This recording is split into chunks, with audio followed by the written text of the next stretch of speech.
তুমি ছাগল খাচ্ছ, মুরগি খাচ্ছ, তাদের কি বুদ্ধি আছে? তারা কি গৌর গোবিন্দের নাম জপ করতে পারে? তারা কি সাধুগুরু বৈষ্ণবের চরণকে আশ্রয় করতে পারে? পারে না। তো হ্যাঁ কি না বলুন, পারে কি পারে না? তাহলে মানুষ, তুমি তো শ্রেষ্ঠ জীব। ভগবান তো তোমাকে পাঠিয়েছে এর জন্য। তুমি তো কথা দিয়ে এসেছিলে না মানুষ। মানুষ তুমি শ্রেষ্ঠ জীব।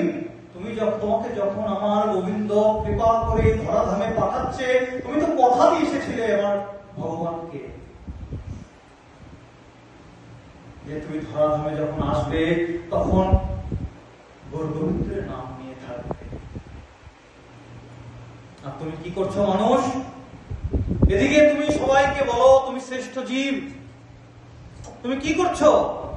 তুমি তো এই সংসারের মধ্যে পতিত হয়ে সমস্ত কথা দিয়াশাকে ভুলে দিয়ে বৈষয়িক সুখকে প্রাপ্ত করবার জন্য অগ্রসর হয়ে চলেছ। মানুষ শ্রেষ্ঠ জীব।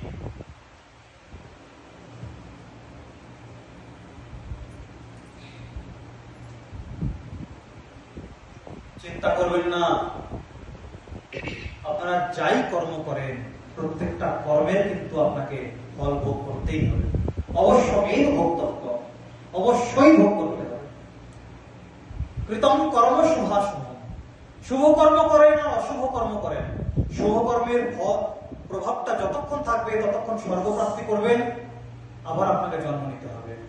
তারপরে অশুভ কর্ম যা করবেন সেইটারও আপনাকে ফল ভোগ করতে হবে, অবশ্যই ভোগ করতে হবে। যেই রকম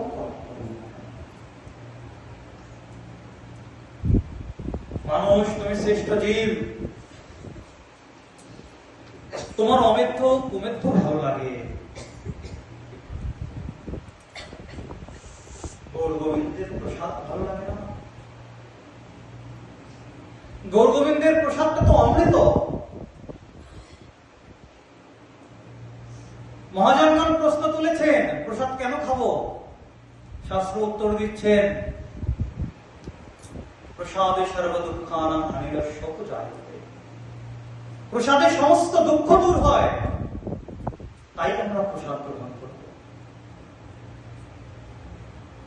এবার এখানে একটা কথা আছে যে আমরা সকলেই কি তাহলে প্রসাদ গ্রহণ